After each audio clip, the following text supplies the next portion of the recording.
ये सच है कि साहित्य समाज का दर्पण होता है।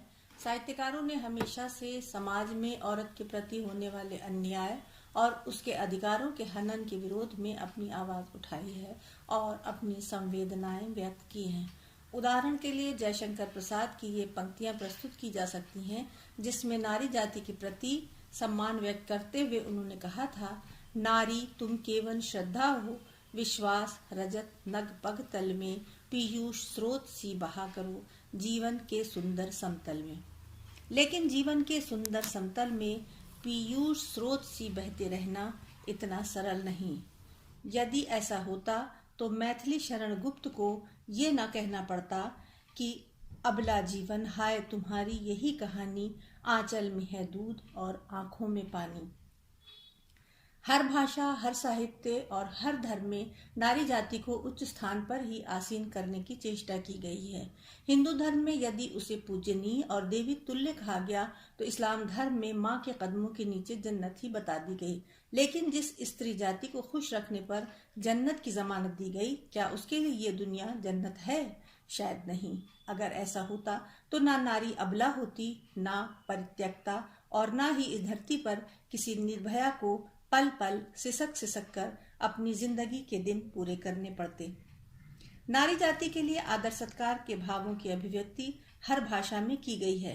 स्त्री जाति से अपने भावनात्मक जुड़ाव और अपने हृदय के उद्गारों को व्यक्त करने के लिए आचार्य मुकेश जी ने अपने काव्य संकलन औरतनामा का सहारा लिया है।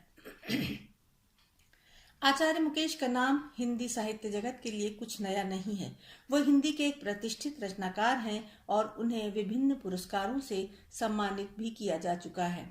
उनके अनुरोध पर मैंने जब उनके काव्य संकलन पर अपनी प्रतिक्रिया व्यक्त करने के लिए इसके पन्ने पलटे तो एक शेर पर मेरी नजर टिक गई, जिसमें उन्होंने कहा है, इस जहां की हयात औरत है, सच कहूं कायनात औरत है, इसके दम से है जिंदगी की बहार, कैफो मस्ती निशात औरत है।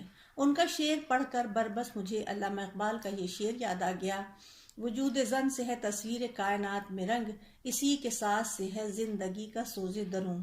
अपने वजूद के इंद्रधनुषी रंगों से इस कायनात में छटा बिखेरने वाली औरत के साथ होने वाली नाइंसाफियों के विरोध में जिन रचनाकारों ने प्रखर विरोध जताया है, उनमें हिंदी और उर्दू की साझा विरासत के अमीन मुंशी प्रेमचंद का नाम न केवल शीर्ष स्थान पर ही रखा जा सकता है, वरन उन्हें औरतों का मसीहा भी कहा जा सकता है।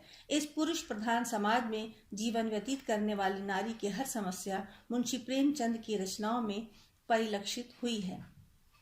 उन्होंने औरतों की समस्याओं पर खुलकर लिखा है और इस विषय पर उनकी लेखनी की धार बहुत तेज रही है।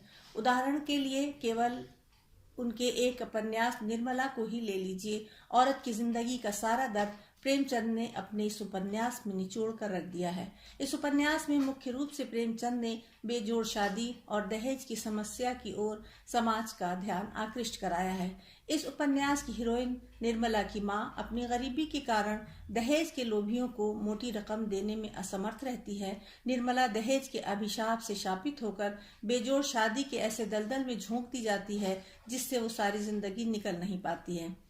अपने जीवन के अंतिम क्षणों में अपनी बेटी को अपनी नंद रुक्मिणी को सौंपते वक्त वो कहती है, चाहे कुंवारी रखिए, चाहे जहर देकर मार डालिएगा, मगर ना अहल के गले ना बांधिएगा, इतनी ही मेरी आपसे विनती है।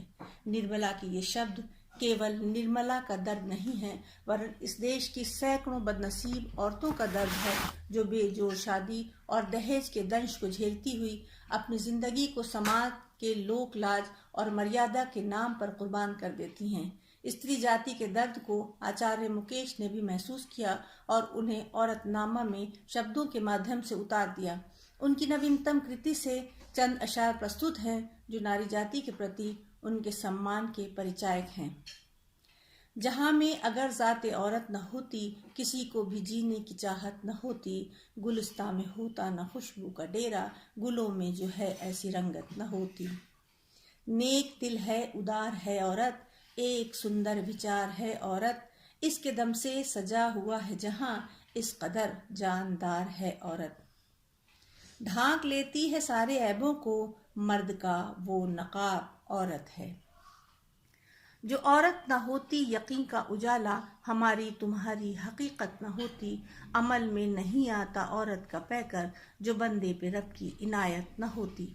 संक्षेप में ये कहा जाए तो गलत ना होगा कि आचार्य मुकेश ने औरतनामा के माध्यम से लोगों को प्रेरणा दिलाने की चेष्टा की है कि वो ईश्वर की दी हुई इस अमूल्य भेंट का अनादर न करें, जो अपना अस्तित्व मिटाकर न केवल अपना घर संसार ही सजाती है, वरन इस धरती को भी इंद्रधनुषी रंगों से सुसज्जित और सुशोभित करके इसे रहने लायक बनाती है। अंत में आचार्य मुकेश के शब्दों में कहना चाहूंगी, क्या है नारी, क्या है औरत, औरतनामा पढ़कर देख। प्यार है क्या और क्या है मोहब्बत, औरतनामा पढ़कर देख। आशा है आचार्य मुकेश की काव्य रचना औरतनामा का हिंदी साहित्य जगत में स्वागत होगा। यदि उनकी इस रचना को पढ़कर एक भी पाठक के हृदय में स्त्री जाति के प्रति आदर का भाव जागृत हो गया तो यही उनकी सबसे बड़ी उपलब्धि होगी।